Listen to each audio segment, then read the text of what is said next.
નવી ભીલડીના સોયલા ભીલડી રોડ પર બનાસ મોલની બાજુમાં જાહેર માર્ગ પર આવેલી ખુલ્લી અને ઢાંકણ વિહોણી પાણીની ટાંકીમાં રાત્રિના સમયે એક વિશાળ આખલો પડી ગયો હતો। કદમાં મોટો હોવાને કારણે આખલાએ માત્ર નાક પાણીમાંથી બહાર કાઢી રાખી કલાક સુધી જીવન અને મરણ વચ્ચે ભારે સંઘર્ષ કર્યો હતો।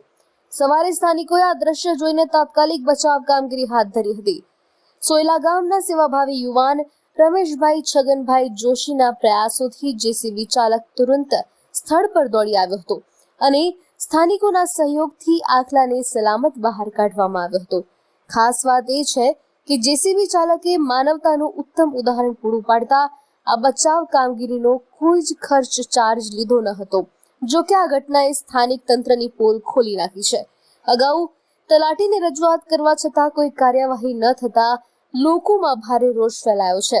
હવે અબોલ પશુઓના ભોગ લેતી આવી જોખમી અને ગેરકાયદેસર ખુલ્લી ટાંકીઓ તાત્કાલિક ધોરણે ઢંકાય અથવા દૂર કરવામાં આવે તેમજ જવાબદારો સામે કડક પગલાં લેવામાં આવે તેવી પ્રબળ લોક માંગ ઉઠી છે।